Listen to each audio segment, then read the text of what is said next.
Hello and welcome to another episode of The Art of Kicking Ass Elegantly TV. I'm your host, Michelle Hext.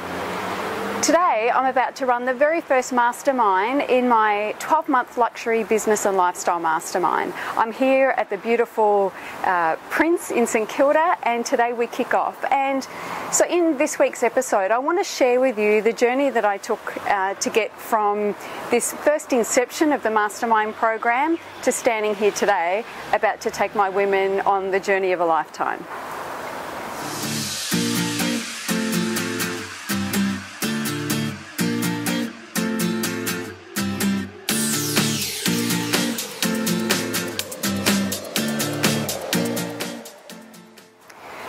So where did this all start?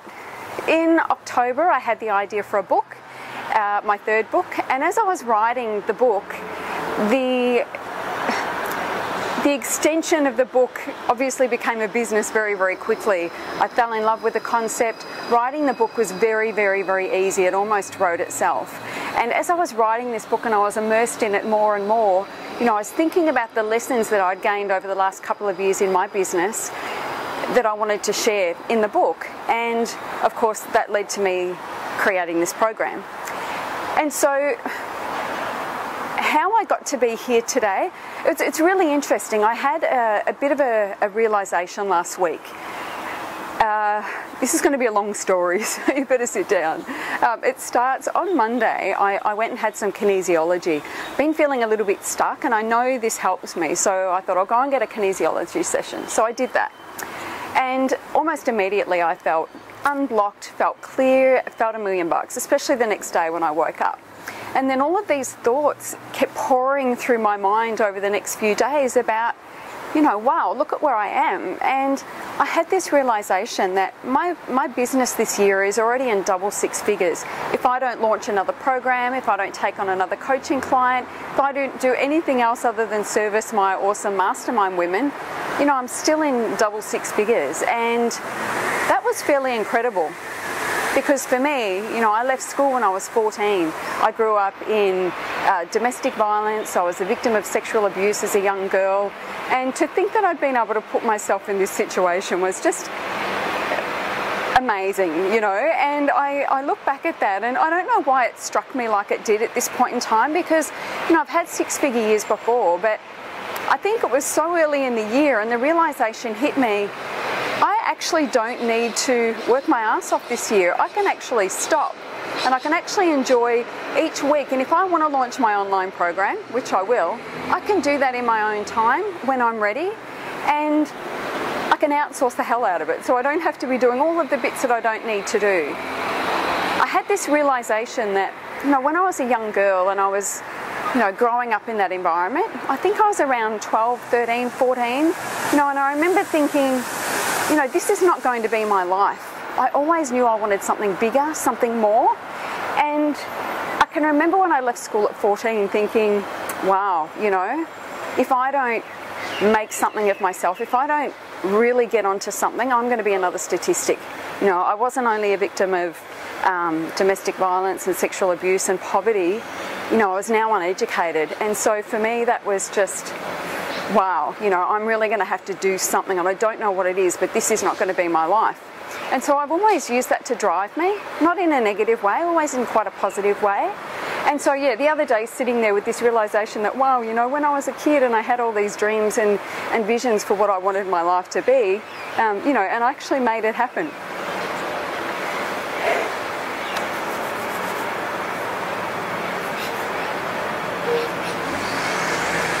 Quite emotional. So what I want to say to you is that no matter what it is, the goal that you've set yourself, go for it. Make sure you go for it. When I set this intention in around November, I think it was, to sell women into this mastermind program, that's a $25,000 program.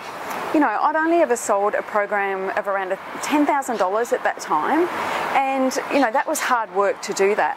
And so I set this intention, and it made sense to me. I knew it would work. And then along the way, I second-guessed things. I thought, no, I'll delay it. I haven't got enough time. I'm not ready. All that stuff, all those stories that you tell yourself. And I just kept coming back to, if not now, when? You know, if not now, when? Go for it. What is the worst that could happen? You know, so I booked dates to run 2 events, and it was really interesting. The way that I had set it out, it was all coming to fruition. My first goal was book the 2 events, sell 8 women into each of those events. And I did that, tick. You know, and then the next thing was to fill the mastermind. I have 5 women on the mastermind. I said I wanted 8. After the day, after those events, when I signed up the 5 women and I was working with them in the couple of weeks after that, I decided 5 is enough. You know, I really want to make sure that this time, this first time, let them settle in and, you know, get the lay of the land. It's a new program for me, so 5 women is going to be more than enough for this first program. So I wasn't keen to go out and, you know, try to sell more spots. I was done and happy with that. And today's the first day.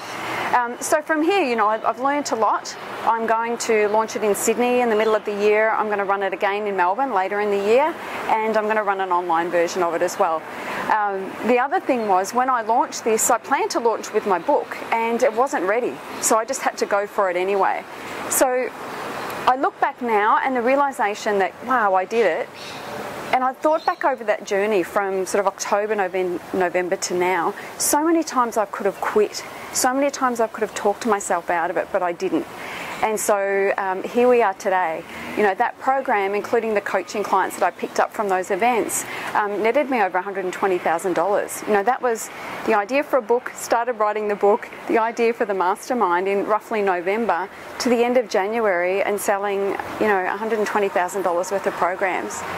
You just got to set your intention and just follow through. That's the only one tip that I would give you. You'll take a few knocks and you'll have to take a few detours and all the rest of it, but stay the course and you will get there in the end. I hope that's inspired you, and I look forward to chatting with you next week. Bye.